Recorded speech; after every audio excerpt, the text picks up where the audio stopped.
पुरुषोत्तम मास चल रहा है, मल का महीना, पुरुषोत्तम मास। आपको मालूम होगा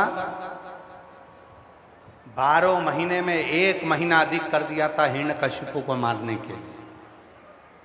वो हिरण्यकशिपु जो वर मांग लेता है ब्रह्मदेव से, ना नीचे मरूं, ना ऊपर मरूं, ना अंदर मरूं, ना बाहर मरूं, ना अस्त्र से मरूं, ना शस्त्र से मरूं, ना दिन में मरूं, ना रात में मरूं, ना नर से मरूं, ना पशु से मरूं, ना 12 महीने में मरूं। भगवान ने उसको वर दे दिया था तथास्तु। तो ना दिन में मारा, ना रात में, संध्या के समय पर प्रदोष काल में मारा।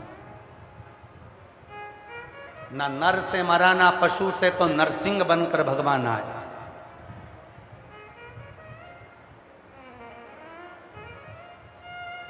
ना अंदर मरा, ना बाहर, तो देहली पर मरा।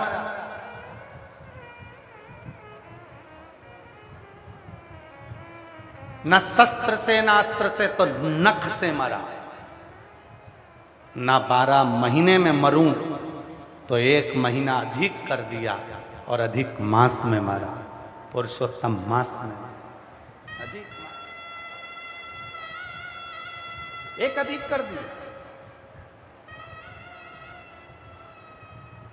और वो अधिक करना, वो अधिक करना पुरुषोत्तम मास में उसको एक अधिकता का भाव प्रदान कर दिया।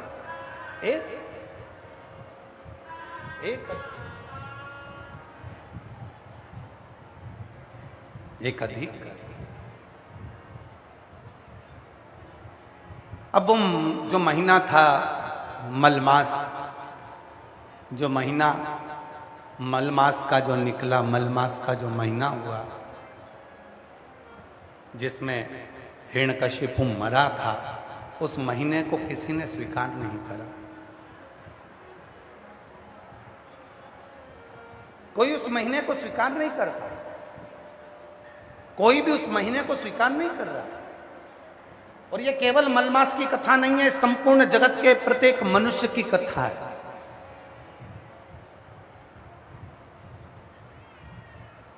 जब तक आपके पास में कुछ भी नहीं होगा ना, कोई स्वीकार नहीं करेगा आपको, कोई नहीं जानता, कोई स्वीकार नहीं करता। उस मलमास को कोई स्वीकार नहीं कर,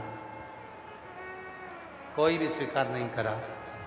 रोता रहा वो मलमास।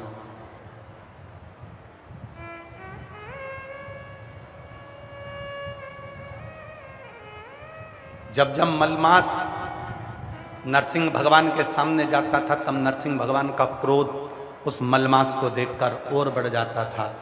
उनको लगता था कि अभी हिरण्यकशिपु जीवित है। उनको यह महसूस होता था कि हिरण्यकशिपु अभी जीवित है। भगवान ने देखा कि ये तो बार बार क्रोध बढ़ रहा, मलमास को पीछे हटाया। भगवान शंकर के पास देवता गए, हाथ जोड़कर विनय करा, आप इस नरसिंह भगवान के क्रोध को शांत करो। तब भगवान शंकर ने शरम्ब पक्षी का रूप धारण कर लिया। पक्षी का रूप धरकर भगवान, शरम्ब पक्षी का रूप रखकर भगवान शंकर उड़ते उड़ते गए और नरसिंह भगवान को पंजे में पकड़कर अलखनंदा नदी में ले जाकर छोड़ दिया। नरसिंह भगवान को अलखनंदा नदी में ले जाकर छोड़ा। उसी नदी में नरसिंह भगवान समाधि में लीन हो गए, क्रोध शांत हो गया। लक्ष्मी जी उनको ले जाने लगी। तब नरसिंह शिला के रूप में अलखनंदा नदी में आज भी नरसिंह भगवान वहां पर विराजित हो गए। आप लोग बद्रीनाथ गए होंगे, तो बद्रीनाथ जी के पुल पे से जब बद्रीनाथ मंदिर के लिए जाते हैं, तो पुल पे से जहाँ ताप्त कुंड है, गर्म पानी जहाँ आता है, उसी के नीचे जब अलखनंदा नदी में एक बड़ी सी शिला का दर्शन करेंगे तो उस शिला का नाम है नरसिंह शिला। उस नरसिंह शिला के रूप में भगवान विष्णु विराजित। पर वो जो मलमास था वो बड़ा दुखी था, क्योंकि उसको सम्मान नहीं मिल रहा, उसको आदर नहीं मिल रहा।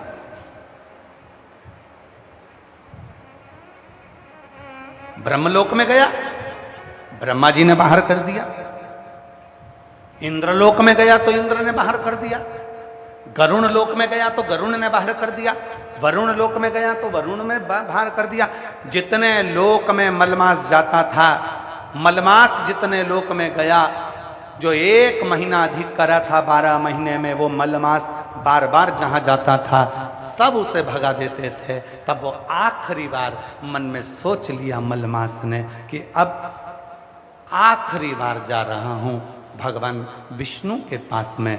तब भगवान नारायण विश्राम कर रहे थे, शेषनाग ने देख लिया मलमास को। मलमास ने शेषनाग भगवान को प्रणाम करा, शेषनाग जी मैं बहुत दुखी हूँ क्योंकि मैं मलमास हूँ, मुझे कोई स्वीकार नहीं करता, लोग मुझसे ईर्ष्या करते हैं, नफरत करते हैं, लोग मुझे प्रणाम नहीं करते, लोग मेरा मुंह देखना पसंद नहीं करते, लोग मुझे पूछते नहीं हैं क्योंकि मैं मलमास हूँ। शेषनाग जी ने पूछा तू मलमास? हाँ। तो तुझे तो लोगों को प्रणाम करना चाहिए क्योंकि तूने देवताओं का काम किया। नरसिंह भगवान का प्रकट तेरे मास में हुआ है, नरसिंह भगवान प्रकट हुए हैं और नरसिंह भगवान ने हिरण्यकशिपु को मारा, तो लोगों को तो तुझे नमन करना चाहिए। अगर तू नहीं होता तो हिरण्यकशिपु मरता ही नहीं, नरसिंह भगवान का प्रागट्य ही नहीं होता अगर तू नहीं होता।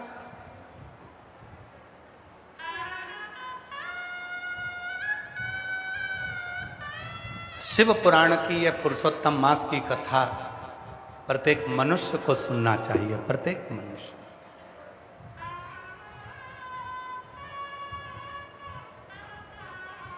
तुझे तो लोगों को प्रणाम करना चाहिए। तेरे अंदर नरसिंह भगवान प्रकट हुए, हिरण्यकशिपु मरा, अगर मलमास तू नहीं होता तो हिरण्यकशिपु ही नहीं मरता। शेषनाग ने एक बात बड़ी सुंदर कही, शायद आप सबके लिए और हमारे लिए वो बात है। शेषनाग ने कहा मलमास, मेरा भाई वासुकी नाग, उसने भी देवताओं का हित करा था। समुद्र मंथन में मेरे भाई वासुकी नाग की नेति बनाई गई थी, मंदराचल पर्वत पर उसे लपेटा गया था, देवता और राक्षसों ने मिलकर उसका मंथन किया था। जब समुद्र का मंथन करा, अमृत निकल गया, उस वासुकी नाग को कोने में पटक दिया।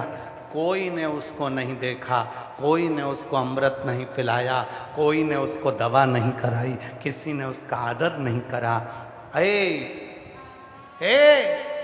मलमास, मुझे लगता है तेरे साथ भी वही हुआ है, क्योंकि ये दुनिया की रीति है।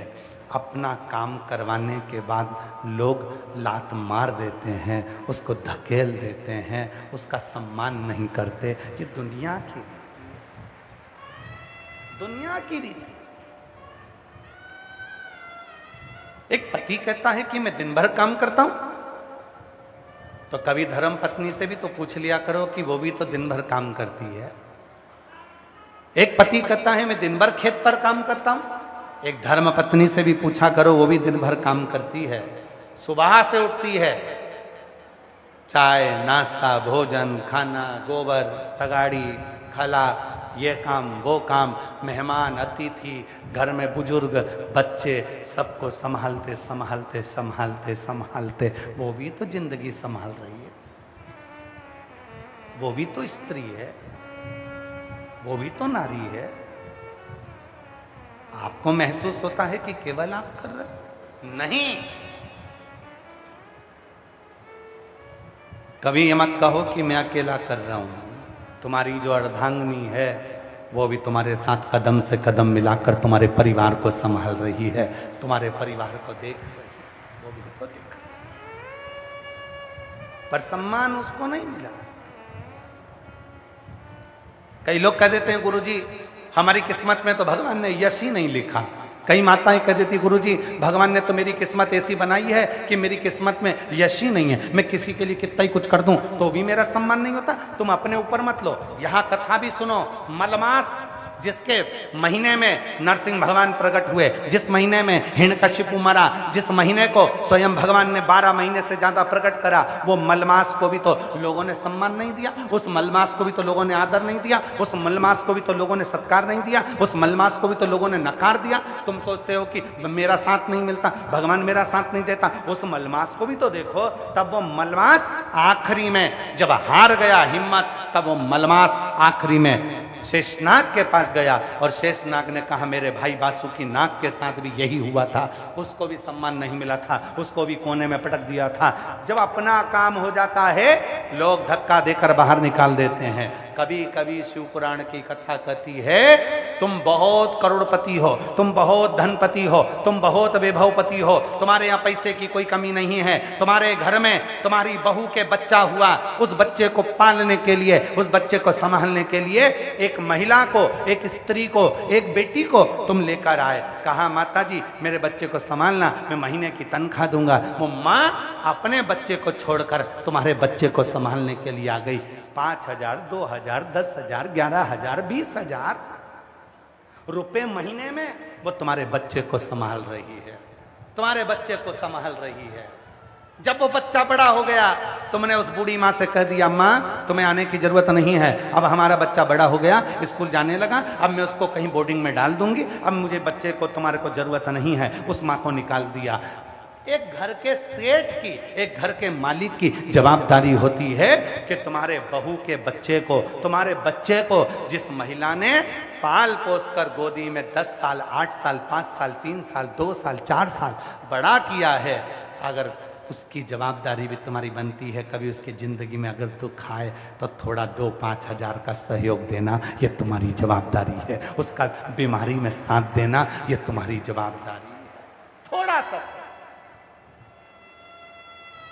हम अपनी शिव महापुराण की कथा में कहते हैं 1 रुपए का दान मत दो आप कहीं पर भी, कहीं मत दो 1 रुपए का दान, कहीं अठन्नी देने की जरूरत नहीं है। वो पैसा तुम्हारा है, तुम्हारी जेब में रखो, पर याद रखना अगर अपने मोहल्ले में, अपनी सोसाइटी में, अपनी कॉलोनी में, अपने परिवार में, अपने नगर में, अपने खेड़े में अगर कोई पढ़ना चाहता है, उसके पास पढ़ाई का पैसा नहीं है, तो जेब में से पैसा निकालना और उसकी स्कूल की फीस जमा कर कर उसको पढ़ाने का प्रयास करना। मत दो 1 रुपया किसी को भी, मत करो दान कहीं पर भी। तुम अपने पैसे को संभाल के रखो, अपने परिवार में, अपने कुटुंब में, अपने मोहल्ले में, अपनी कॉलोनी में, अपनी सोसाइटी में, अपने क्षेत्र में अगर कोई बीमार है, थोड़ा सा पैसा निकाल कर उसकी दवाई, उसकी जांच करा देना जीवन का सबसे बड़ा दान करना। आइए कभी सीहोर, पूरे धरोंडा वासियों को हमारी ओर से निमंत्रण है, कभी सीहोर आओ, आकर देखो जो तुम झोली में दान देते हो बिठले सेवा समिति को या बिठले सेवा समिति के कार्यालय पर अगर 1 रुपया भी जमा करते हो तो आकर देखना, आकर देखिए 2000 बच्चे के स्कूल की फीस, उनकी ट्यूशन, उनकी कोचिंग, साथ में हॉस्पिटल में निशुल्क दवा, एम्बुलेंस, यहाँ तक कि वहाँ पर पूरी जांचें सब निशुल्क, अन्न क्षेत्र सब निशुल्क।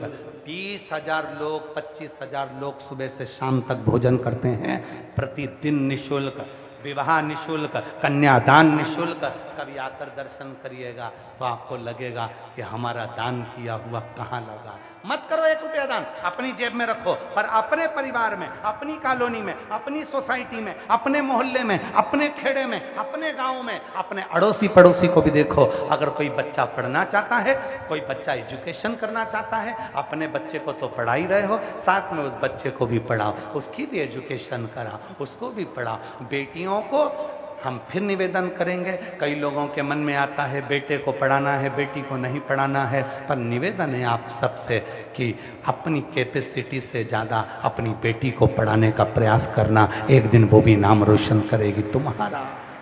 पढ़ाओ, उच्च शिक्षा की जरूरत है, उसको एजुकेशन की जरूरत है, उसको धन की मुंह। ए मलमास, शेषनाग ने कहा कि तुझे कोई पूछता नहीं। क्यों पूछे? क्यों चिंता करता?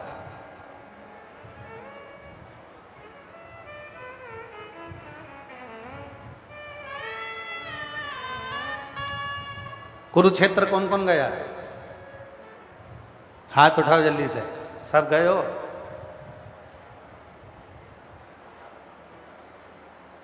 क्या सिखाती है कुरुक्षेत्र की लड़ाई?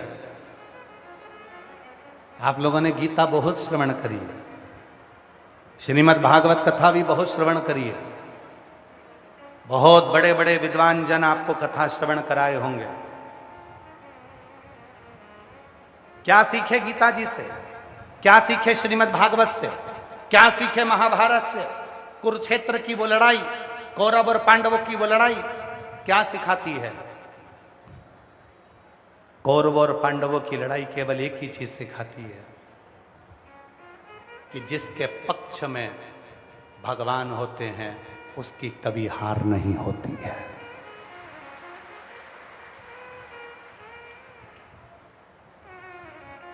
भगवान को अपने पक्ष में करो, और हम दुनिया को अपने पक्ष में कर रहे हैं। मोबाइल चला रही थी, एक ग्रुप से किसी ने ब्लॉक कर दिया, टेंशन में आ गई। मेरे को किसने निकाला? 3 दिन तक चिंता में लगी रही, मुझे निकाला किसने? मैं जब इस ग्रुप में एडमिन थी तो मुझे निकाला किसने? और पूरे ग्रुप को देख रही है, मुझे ब्लॉक कर दिया, किसी ने फेसबुक से ब्लॉक कर दिया, किसी ने इंस्टा से ब्लॉक कर दिया, किसी ने व्हाट्सएप ग्रुप से ब्लॉक कर दिया, कोई मुझे तुम दुनिया को अपने पक्ष में करना चाहते हो। और याद रखना, संसार के लोगों को अपने पक्ष में करोगे तो दुर्योधन जैसे हार जाओगे, और अगर उस कृष्ण को, राम को, शिव को अपने पक्ष में करोगे तो जीत जाओ। अपने पक्ष में भगवान को करो। पूरी गीता का सार, पूरी गीता का, पूरी महाभारत का सार है, परमात्मा को अपने पक्ष में रखो तो जवाबदारी उसकी होगी जिताने की। फिर तुम्हारे हाथ में शस्त्र नहीं भी होगा तो भी जिताएगा। भगवान कृष्ण जिसके सारथी बन गए तो फिर देखो आप, अर्जुन के कई बार बाण नहीं थे, टूट गए थे, धनुष टूट गया था, फिर भी जीता। पक्ष में कृष्ण थे। तुम्हारे पक्ष में शिव होना चाहिए, तुम्हारे पक्ष में राम होना चाहिए, तुम्हारे पक्ष में कृष्ण होना चाहिए। और बहुत सारे लोग मिलेंगे जो तुमसे कहेंगे कि भगवान को छोड़ दो, क्या राम नाम जपना, क्या कृष्ण नाम जपना, क्या शिव जी पे जल चढ़ाना, ये सब ढोंग है, ये सब प्रपंच है। शंकर भगवान पे जल मत चढ़ा, शिव जी की कथा मत सुनो, शंकर जी से हेत मत करो, शंकर जी का भजन मत करो। बहुत सारे मिलेंगे जो तुम्हें परमात्मा से दूर करेंगे। तुम अपनी बुद्धि से कहना और उसको जवाब देना, अन्न खाती हूँ, मुझे पाल पोस कर मेरे माँ बाप ने बड़ा करा है, पढ़ी लिखी हूँ, मैंने भी पढ़ाई करी है, पढ़ाने वाले मेरे पिताजी, खिलाने वाले मेरे पिताजी, साथ देने वाला मेरा पति, मेरे बच्चे, तो मैं तेरी क्यों सुनूं? मैं मेरे दिल की सुनूंगी। मेरी मर्जी, मैं चाहे ये करूं, मैं चाहे वो करूं, मेरी, मैं क्यों तेरे कहने पे चलूं? तुमने कह दिया कि भगवान को मत पूछो, तुमने कह दिया राम को मत पूछो, तुमने कह दिया कृष्ण को मत पूछो, तुमने कह दिया शिव को एक लोटा मत जल चढ़ाओ, तुमने कह दिया शंकर का भजन मत करो, तुमने कह दिया कथा मत सुनो, मैं क्यों ना मानूं? ये मेरा दिल कहता है, ये मेरा मन कहता है, मेरा चित्त कहता है, मेरा मन कहता है। एक पत्र में एक बहन ने लिखा, 10 साल तक मेरे घर में औलाद नहीं हुई, डॉक्टरों का इलाज करवाते रहे। एक दिन मैंने अपने घर के लोगों से कहा, सियोर वाला बाबा कहता है सफेद आंकड़े की जड़ का प्रयोग कर लो। पति ने डांट कर कह दिया, पागल जैसे काम मत कर, मूर्ख हो गई है, पढ़ी लिखी है, इतने ऊंचे पद पर होने के बाद, अधिकारी होने के बाद भी तू ऐसी बात करती, किस औहदे पर देख तो सही। 10 साल निकल गए, जब औलाद नहीं हुई तब आखिरी में पत्नी अपने पति को हाथ जोड़कर बोली, एक बार मेरे कहने पर चलो, अपना आंकड़े की जड़ बांधते हैं, पशुपति व्रत करते हैं। और जैसे आंकड़े की जड़ बांधी, पशुपति व्रत करा, 3 महीने के अंदर गर्भ ठहर गया, 10 साल के बाद औलाद हो गए। 2 पत्रें अलग अलग।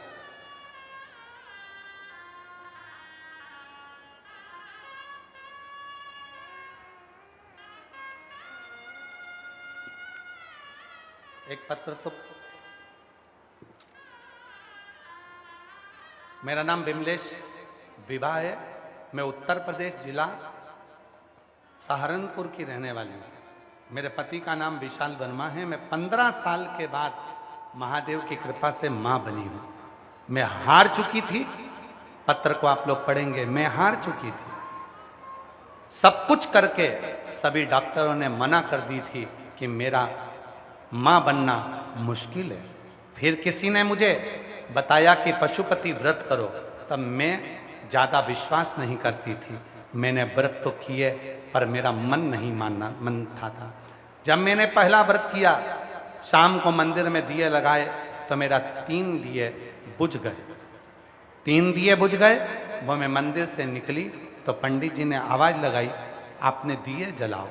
फिर से तब बुझे हुए दिए को मैंने फिर जलाया।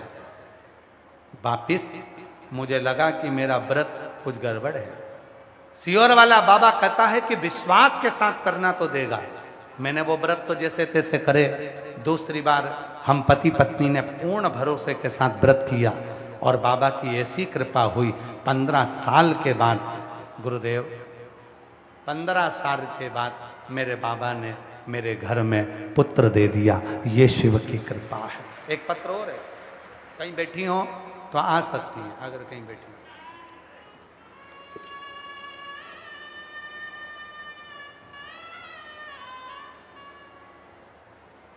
मेरा नाम बीना रानी, गांव उरलाना कला, धर्मपत्नी श्री अशोक शर्मा। हमारा फोन नंबर ये है। गुरुजी कहीं बैठी हो तो आ सकती हैं। मेरा नाम बीना रानी, गांव उरलाना कला, धर्मपत्नी श्री अशोक शर्मा। हमारा मोबाइल नंबर ये है। हम आपकी कथा 2020 से सुन रहे हैं। 1 लोटा जल का चमत्कार हमने प्रत्यक्ष देखा है। हमारे पुत्र के विवाह के 10 साल हो गए थे, लेकिन उसकी यहाँ कोई संतान नहीं थी। हमने कोई डॉक्टर, वेद, हकीम, मंदिर, ऐसा कोई जगह नहीं बची जहां हम नहीं गए। सब दूर दिखाया, सब दूर गोदी भरवाई, फिर भी संतान नहीं हुई। गुरुदेव, तब हमने आपके द्वारा बताए हुए उपाय, आंकड़े की जड़, पशुपति व्रत करना प्रारंभ किया। ऐसा हमने 2 बार किया और भोले भंडारी ने हमारी प्रार्थना स्वीकार कर ली। 22 जनवरी 2024 को महाराज बाबा की कृपा से मेरे घर में, शिव की कृपा से, एक नहीं 2 पशुपति व्रत करे, 2 बार सफेद आंकड़े की जड़ बांधी और बाबा की कृपा से हमारे घर में 22 जनवरी 2024 को घर में 2 पुत्रों ने जन्म लिया, जिसका नाम हमने ध्रुव और शिवाय रखा है। भोलेनाथ को आज शुक्राना करने के लिए मैं यहाँ आई हूँ, बाबा को नमन करने के लिए। एक नहीं दिए, 2 दिए। एक पत्र और है। मेरा नाम रेणु भाटिया है। मैं दिल्ली की रहने वाली हूँ। मेरा मोबाइल नंबर ये है। बाबा की कृपा का क्या बखान करूं, उसकी असीम कृपा तो हमेशा हमारे परिवार पर है। गुरुदेव, मेरे बड़े सुपुत्र और पुत्र वधू के यहाँ कई वर्षों तक औलाद नहीं हुई। हिम्मत हार चुके थे। डॉक्टर ने भी कह दिया था कि कोई नस चोक होने के कारण इसको माँ का सुख नहीं प्राप्त होगा। जब हिम्मत हारे तब मैंने अपने बेटे बहू को सियोर भेज दिया। वहां कंकर शंकर की पूजन कराई, रुद्राक्ष लेकर आए। एक कंकर जो लेकर आए थे उसी पर जल चढ़ाकर मेरी बहू ने पीना प्रारंभ करा और बाबा की ऐसी कृपा हुई। 2 बार पशुपति व्रत करे, 2 बार सफेद आंकड़े की जड़ बांधी, 2 बार सियोर होकर आ गई और बाबा की कृपा से 24 जून 2025 को मेरे घर में जुड़वा 2 बच्चों ने जन्म लिया। मैं बाबा को यहाँ प्रणाम करने के लिए आई हूँ। दोनों बच्चों का फोटो लगा रही हूँ। दोनों बच्चों का फोटो लगा। और जो जैसी वो ऐसा ही फल पाया, नहीं खाली से लौटाया, वो मन ही मन हर्षाया, और कर दिया माला माल काशी वाले ने, लुटा दिया भंडार काशी वाले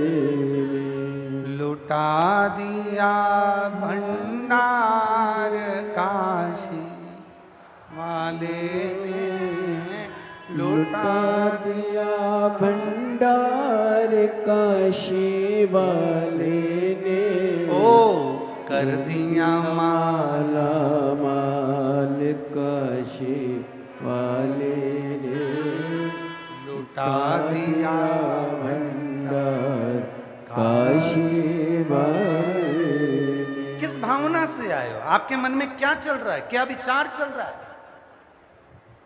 सती माता भी कथा श्रवण करने के लिए गई थी कुंभज ऋषि के यहां भगवान शिव के साथ, और कुंभज बाबा कथा कर रहे थे। सती मैया के मन में आ गया मेरी तो शादी हुई है और विवाह हुआ, पति को तो घुमाने के लिए कोई अच्छे स्थान पर ले जाना चाहिए। आजकल के पति पत्नियों को घुमाने के लिए गोवा लेकर जाते हैं, हिल स्टेशन लेकर जाते हैं, हिमाचल आदि लेकर जाते हैं, और मेरे पति मुझे घुमाने के लिए शादी के बाद लेकर आए तो कथा सुनाने बिठा दिया। और कुंभज बाबा कथा कर रहे थे, सती के मन में आया शादी के बाद में कथा सुनने बैठी, इससे तो अच्छा है कि मेरा जीवन जलकर भस्म हो जाए। कुंभज ऋषि मौन हो गए, चुप हो गए, स्तब्ध हो गए। कथा पूरी हो गई। शिवजी ने पूछा क्या बात है कुंभज ऋषि, आप चुप हो गए हो कथा कहते कहते बीच में, क्या हुआ? कुंभज ऋषि ने कहा शिव महापुराण की कथा जब होती है और इसको जो सुनता है उसके मन के अंदर जो बात आती है वो पूरी होती है। पूरी होती है? हाँ, तो अच्छी बात है। शंकर भगवान कहने लगे मैं कथा सुन रहा था, मैं जो मांगूंगा वो मुझे मिलेगा? बिल्कुल। तो जो मैं मांगूंगा वो मिलेगा? बिल्कुल मिलेगा। तो कुंभज ऋषि से कहा बताओ मैंने क्या मांगा, आप बता सकते हो? कुंभज ऋषि ने कहा मैं आपके मन की जानता हूं, आपने राम जी का दर्शन मांगा है। आप जब जाओगे यहां से तब राम जी का दर्शन हो जाएगा। तो फिर तुम चुप क्यों हुए, मौन क्यों हुए?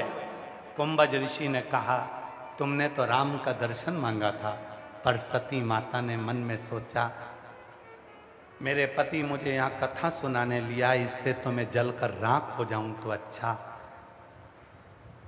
शिव जी कहने लगे शिव पुराण सुनते समय जो मन में आता है वो तो होकर ही रहता है, उसे कोई नहीं रोक सकता। अब तो सती को जलकर भस्म होना ही पड़ेगा। और अपने पिता दक्ष प्रजापति की यहाँ सती माता गई, पिता का अपमान पिता ने जो करा, सती माता यज्ञ के कुंड में जलकर भस्म हुई और शंकर जी को राम का दर्शन हुआ। इसीलिए शिव पुराण की कथा कहती है जब सुनने बैठो अपने लिए कहना बाबा मेरे दुख हरना, मेरे कष्ट हरना, मेरी बीमारी दूर करना, मेरी झोली खुशियों से भरना, मेरा भोला बाबा। किसी स्त्री की गोद खाली मत रखना और किसी पुरुष की जेब खाली मत रखना, ऐसी करुणा मेरा भोलेनाथ करना। उससे हमेशा कथा के अंदर बैठकर अच्छा मांगो, अच्छा कहो, अच्छा बोलो, अच्छा विचारो, अच्छा भाव रखो, दूसरे के प्रति ईर्ष्या का भाव मत रखो।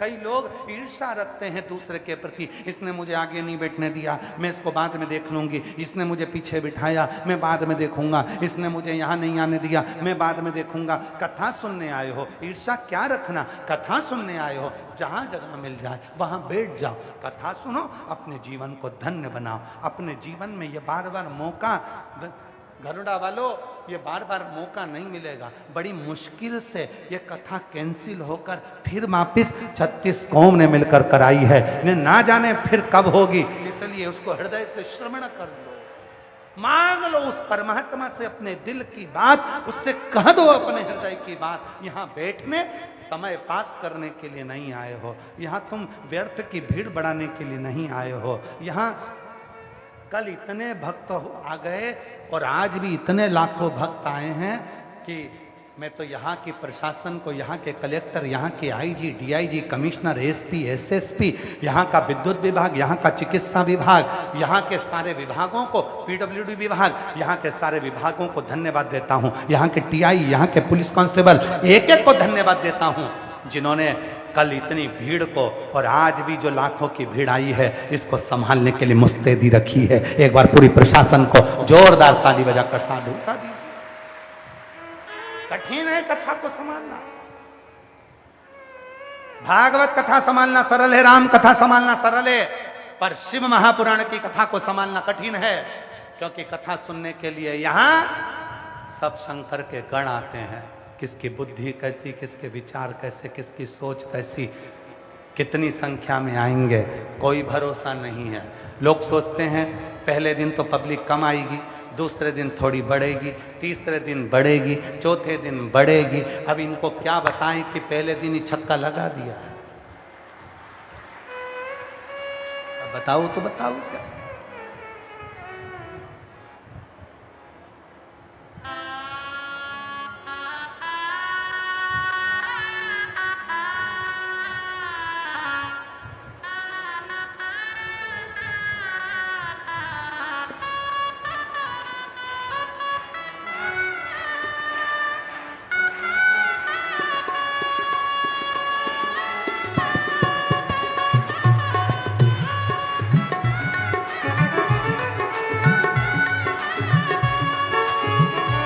ओ देवा महादेवा, ओ देवा महादेवा, ओ देवा महादेवा, ओ देवा महादेवा, सारी उम्र करूं तेरी सेवा, बाबा जी मेरी लाज रखना, भोले जी मेरी लाज रखना, बाबा जी मेरी लाज रखना, भोले जी मेरी लाज रखना। ओ देवा महादेवा, ओ देवा महादेवा, ओ देवा महादेवा, ओ देवा महादेवा, ओ सारी उम्र करूं तेरी सेवा, भोला जी मेरी लाज रखना, बाबा जी मेरी लाज रखना, भोला जी मेरी लाज लाज रखना, बाबा जी मेरी लाज रखना। बड़े भाव से दोनों हाथों से